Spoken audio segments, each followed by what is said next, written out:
Thank you, Madam Speaker. Madam Speaker, I won't be long today, and to the good representative, you'll be happy to know that I'm not going to stand here and drill you with a lot of questions like we normally do when it comes to the contracts. I really just have a couple of comments. I certainly appreciate my colleagues on both sides of the aisle, what their comments are on this contract. For me personally, I have concerns with it.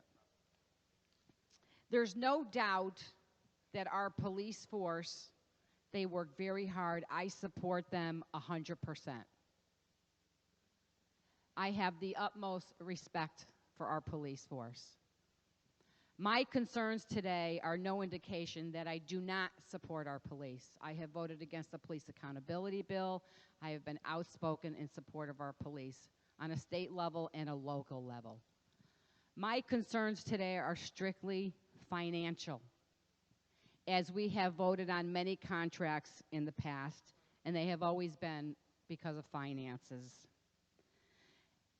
It is unfortunate today that we have a less police force, and I would say that is not the fault of the taxpayers, and it is because of policies that we have passed here and the inability of our police officers to do their job, which is causing a problem, and this is, I'm certain, one of the reasons why we are short-staffed. I am also concerned with this contract that the state is now somewhat in the business of competing with our local municipalities. I did see a quote in the paper from the police union saying that they may be able to pull from our local police forces.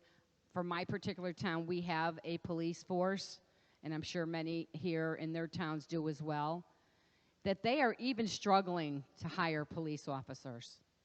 And I'm really concerned that they are going to take away from our local police. I'm certain that there's a much different job that they do, but in realities, we need to maintain our police force on the state level and obviously on the local level, and that is a real concern of mine. My belief is that we can continue to throw money at many programs and give people higher wages, but it's not going to, in my opinion, solve the underlying problem of when we handicap our police officers and they can't do their job. You know, as a mom, as a parent, I love my kids dearly, and I would do anything for them, but that doesn't mean that I am going to give them the world and give them anything that they want. I'm going to work to try to fix the core, the heart of the problem. So my vote today, no, my no vote today is not that I don't support our police officers. I do 100%.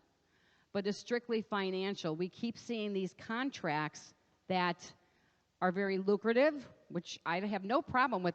If this contract came to us and we were just giving a 2.5% or 2.25% raise every year, I would have no problem with that at all. Of course they work hard. Of course they deserve a raise. But there's some significant steps in here that are literally competing with our local police officers, which I have a real issue with. I do have one question, Madam Speaker, through you, if I may. Please proceed, Madam. Thank you. To the good representative, was our state police force eligible for the heroes pay or the pandemic pay that we just passed? Would you know that answer? Through you. Representative DiAgostino. Through you, Madam Speaker, I don't believe they are. There are separate provisions in this contract, however, for hazard pay. And don't forget, our state police also get, there's a specific retirement hazard bump that they get when they retire as well. So embedded in not only this contract, but also the retirement benefits that we align for our emergency service workers, our state police, we recognize the risks that they do take. Through you. Representative Mastrofrancesco. Thank you. Thank you, Madam Speaker. And just another question. There is a step increase in this contract that it goes, I believe it's on step 8, it goes up to a $26,000 pay increase for going to that one step. Would you be able to explain to me why that step is so high? Through you. Representative DiAgostino. Through you, Madam Speaker. So what we did here is we took, and again, these are the years of service. We compressed that from 10 to 8. And as Representative Nuccio mentioned, in some towns in which we're competing, they don't even have that level. You just sort of immediately move on within 4 or 5 years. So that is the highest level of experience you have, and then you're frozen at that level. Now, you get 2% each year after that, but you don't go up in any kind of structured salary.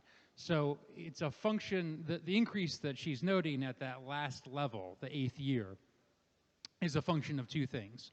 We've removed the first 2 steps, gone from 10 to 8, and we've increased the initial level, and then of course the increases commensurate with that on the way down to 8. So the function of those 2 things leads to a more than $20,000 increase for our highest level officers, arguably those who we want to retain the most because they've got the most experience through you. Representative Mastrofrancesco.